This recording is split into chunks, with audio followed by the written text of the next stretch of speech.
नमस्कार सभी को। मैं Navneet Gautam classes of physics में आप सभी का स्वागत करता हूं। BSc first semester Newtonian mechanics आप लोग पढ़ रहे हैं और न्यूटोनियन मैकेनिक्स में लास्ट मैंने आपको फ्रेम ऑफ रेफरेंस क्या होता है वो अच्छे से बता दिया था। आइए आज के इस लेक्चर में हम पढ़ने वाले हैं लिमिटेशंस ऑफ न्यूटन्स लॉज। तो हेडिंग आप लिखें limitations of Newton's laws. Limitations of Newton's laws. Limitations यानी सीमाएं ऑफ न्यूटन्स लॉज, ठीक है, यानी न्यूटन के नियम की सीमाएं। तो न्यूटन का नियम कहाँ कहाँ फेल हो जाता है, न्यूटन के जो 3 नियम मैंने आपको पढ़ाए गति के वो कहाँ कहाँ फेल हो जाते हैं वो हमें पढ़ना है। तो न्यूटन्स लॉज ऑफ मोशन की क्या लिमिटेशंस, सीमाएं, ठीक है। तो आइए पहले देखते हैं। देखो ये होता है केवल वैलिड फॉर मैक्रोस्कोपिक बॉडीज, ठीक है, यानी ये बड़ी वस्तुओं पर ही अप्लाई होता है, छोटे छोटे पार्टिकल्स पर ही अप्लाई नहीं होता है, ठीक है। तो मैं लिख देता हूँ न्यूटन्स लॉज आर वैलिड, मान्य है ना, या लागू, ओनली फॉर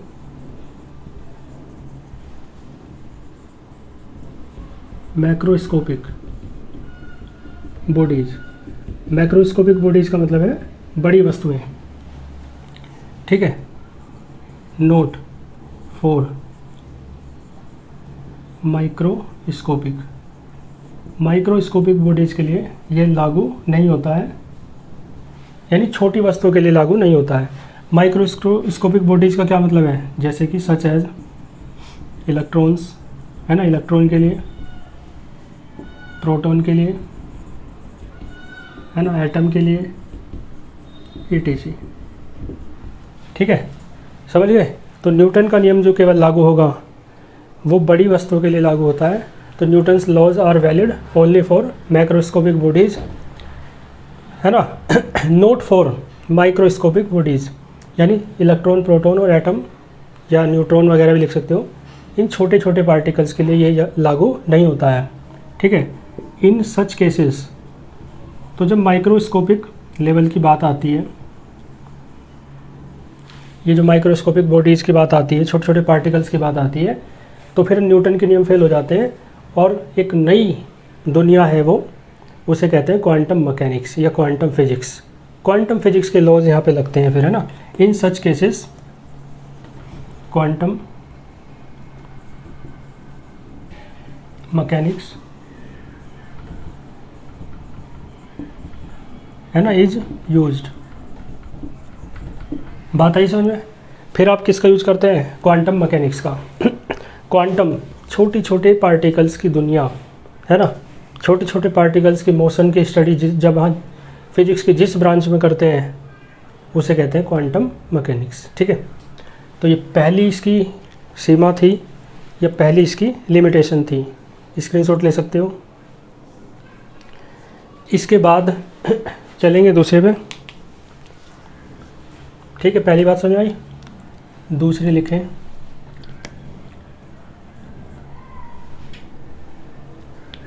देखो दूसरी जो है ना ये फेल हो जाता है बहुत हाई स्पीड पर, तो लिखूँ मैं नोट वैलिड या नोट एप्लीकेबल, कुछ भी लिख सकते हो, एप्लीकेबल लिख दो या वैलिड लिख दो। कहाँ, एट वेरी हाई स्पीड्स, ठीक है, क्लियर है। तो न्यूटन के जो लॉज हैं फेल हो जाते हैं, ठीक है, कब, जब बहुत ज़्यादा स्पीड की बात आती है तो न्यूटन्स लॉज फेल, है ना, एट वेरी हाई स्पीड, है ना, कितनी, नियरली इक्वल टू,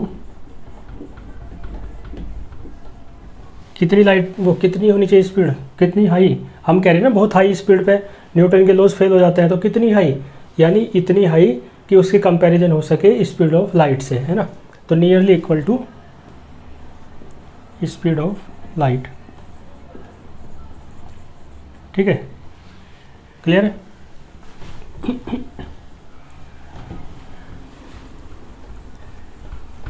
बात समझ में आई।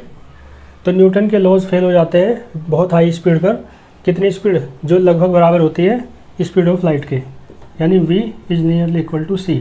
इस स्पीड पर न्यूटन के लॉ फेल हो जाते हैं। ठीक है, फिर क्या होता है, तो इन सच केसेस, इस केस में फिर क्या काम आता है, तो इस केस में काम आती है आइंस्टीन्स थ्योरी ऑफ रिलेटिविटी, है ना। In such cases Einstein theory of relativity, ठीक है, इज यूज्ड। दूसरा पॉइंट समझ में आ गया। दूसरा पॉइंट ये था। ठीक है, इसके बाद चलते हैं थर्ड पे। स्क्रीनशॉट आप ले सकते हैं। क्लियर है। तो तीसरी बात जो है, आइंस्टीन की जो थ्योरी है वो ये, आइंस्टीन का न्यूटन का जो लॉज हैं वो फेल हो जाते हैं नॉन इनर्शियल फ्रेम के लिए, तो एप्लीकेबल ये वैलिड है ओनली फॉर इनर्शियल फ्रेम्स। तीसरा पॉइंट, एप्लीकेबल ये valid only for inertial frame of reference. Frame of reference कराया था ना, इसलिए कराया था पहले, लिमिटेशन से पहले इसलिए कराया था क्योंकि लिमिटेशंस में उसका जिक्र आना था। ठीक है जी। तो न्यूटन के लॉ वैलिड होते हैं केवल और केवल इनर्शियल फ्रेम्स के लिए। ठीक है, तो मैं बता दूं, न्यूटन्स लॉज, है ना, are not valid for inertial के लिए होते हैं, केवल नॉन इनर्शियल के लिए नहीं होते। ठीक है ना, किसके लिए होते हैं, केवल नॉन इनर्शियल के लिए। या ऐसे कह दो, Newton's laws are valid for inertial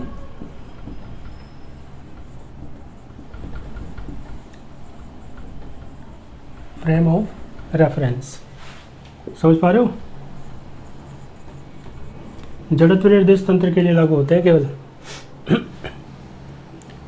ठीक है, और इनर्शियल फ्रेम ऑफ रेफरेंस का मतलब क्या है, तो इनर्शियल के ब्रैकेट में लिखना चाहो लिख सकते हो, एक्स, ये क्या था, अनएक्सेलरेटेड, है ना,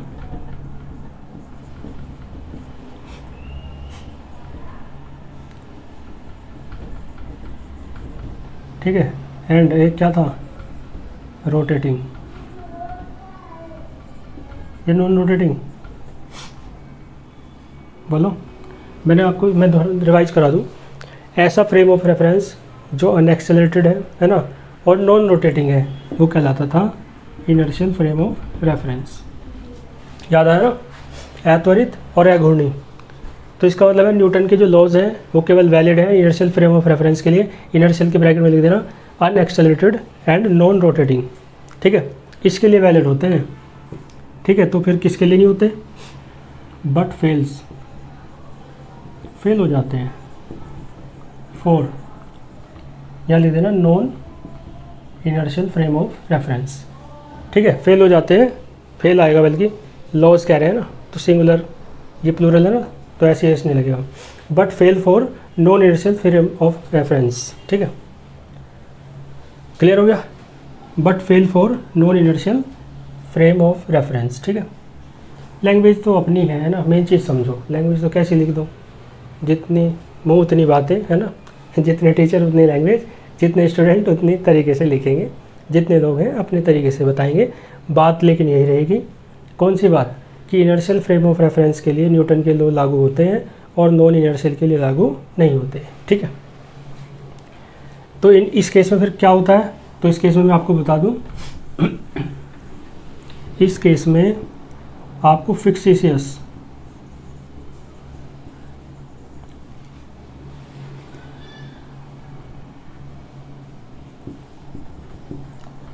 फोर्स इंट्रोड्यूस कराने पड़ते हैं, है ना, एक्सप्लेन करने के लिए मोशन को। तो इन सच केसेस, यानी जब non inertial frame of reference की बात आती है तो फिक्सियस फोर्स आपको इंट्रोड्यूस कराने पड़ते हैं, उनका जिक्र करना पड़ता है चीज़ों को एक्सप्लेन करने के लिए। फिक्सियस फोर्स को कहते हैं छद्म बल। छद्म है नहीं, फील होते हैं बस, छद्म बल कहते हैं हिंदी में। छद्म छलावा है ना। और इनका नाम क्या है, जैसे कि एग्जाम्पल छद्म बल के या फिक्सियस फोर्स के क्या है, जैसे कि आपका सेंट्रीफ्यूगल फोर्स है,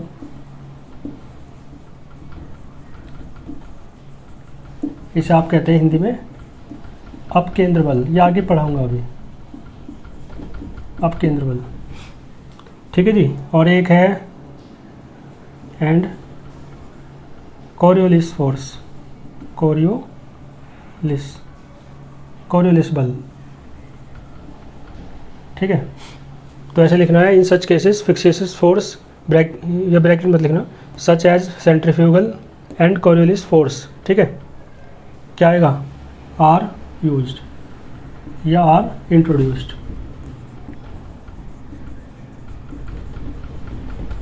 ठीक है, इनका जिक्र लाया जाता है non inertial frame of reference में चीज़ों को एक्सप्लेन करने के लिए।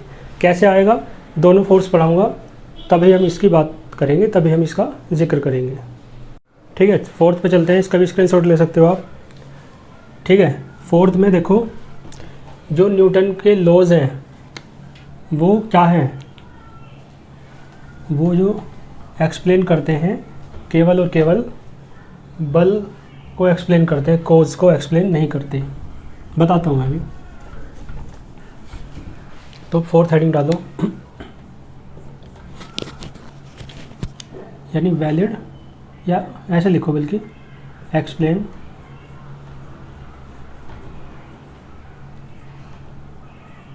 ठीक है, न्यूटन्स लॉज किसे केवल एक्सप्लेन करते हैं, explains only motion but not cause. ठीक है, क्या मतलब है इस बात का, रफ कर दूं या ये आगे का सब रफ कर देता हूँ।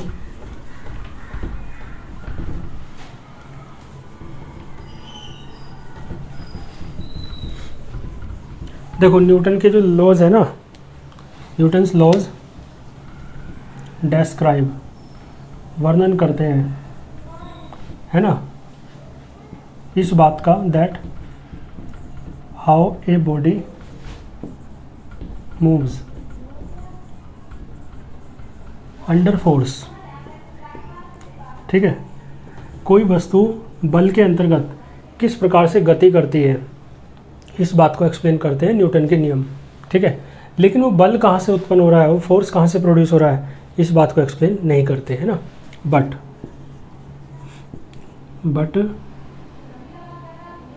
डू नॉट आएगा, बट डोंट डिस्क्राइब, है ना। क्या डिस्क्राइब नहीं करते हैं कि बल कैसे एग्जिस्ट करता है, Y describe that why a force exists। ठीक है, बात आई समझ में। न्यूटन के लॉज इस बात को तो डिस्क्राइब करते हैं कि किस प्रकार से कोई बॉडी किसी बल के अंतर्गत मोशन करती है, फोर्स के अंडर, है ना, क्लियर है। लेकिन न्यूटन्स लॉज डोंट डिस्क्राइब नहीं करते हैं किस बात को, कि वाई ए फोर्स एग्जिस्ट, वो बल एग्जिस्ट क्यों करता है, कहाँ से उत्पन्न होता है।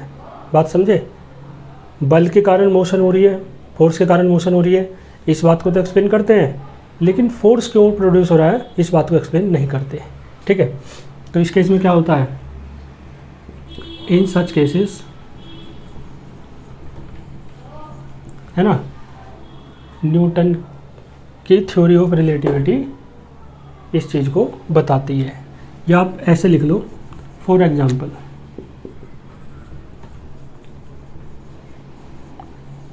के लिए मैं ये बात कह सकता हूँ कि न्यूटन्स लॉज है ना, डेस्क्राइब ग्रेविटी। भाई न्यूटन के नियमों ने ग्रेविटी को बताया, है ना, लेकिन ग्रेविटी क्यों प्रोड्यूस हो रही है इस बात को नहीं बता पाए। बट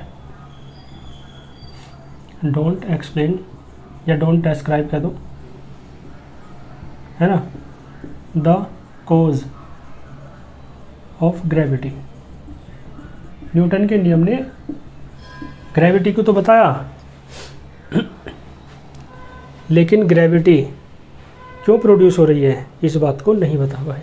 ठीक है, तो इसमें क्या होता है, इन सच केसेस या इन सच केस, जब ग्रेविटी को नहीं बता पाएंगे क्यों प्रोड्यूस हो रही है ग्रेविटी, तो आइंस्टीन की थ्योरी ऑफ रिलेटिविटी बताती है इस बात को, है ना। In such cases Einstein theory,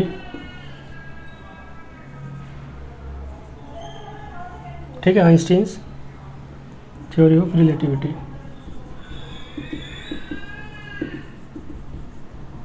explain, है ना, आइंस्टीन की थ्योरी ऑफ रिलेटिविटी एक्सप्लेन करती है द कोज, कारण, किस चीज़ का कारण, ऑफ ग्रेविटी। आई बात समझ में, बात क्लियर हो गई होगी। न्यूटन केवल ग्रेविटी के बारे में बताया, ग्रेविटी क्यों उत्पन्न हो रही है इस बात को नहीं बता पाए, न्यूटन के नियम, है ना। तो आइंस्टीन की थ्योरी इस बात को भी बताती है, थ्योरी ऑफ रिलेटिविटी। ठीक है, इसका भी स्क्रीनशॉट ले लो। क्लियर है, 5वीं की ओर चलते हैं। 5वां है नोट वैलिड, वैलिड नहीं है, note valid for very high gravitational field. जहाँ भी बहुत ज़्यादा हाई ग्रेविटेशनल फील्ड है, गुरुत्व क्षेत्र है, वहाँ पर भी न्यूटन के नियम लागू नहीं होते हैं। तो न्यूटन्स लॉज ठीक है, कहाँ वैलिड है, केवल जहाँ पर ग्रेविटेशनल फील्ड नॉर्मल है, जहाँ पे ज़्यादा हाई है वहाँ पे ये लागू नहीं होते। तो Newton's laws are not valid, है ना, नियर वेरी हाई या वेरी स्ट्रॉन्ग कह दो ग्रेविटेशनल फील्ड। बात समझ में आ रही है।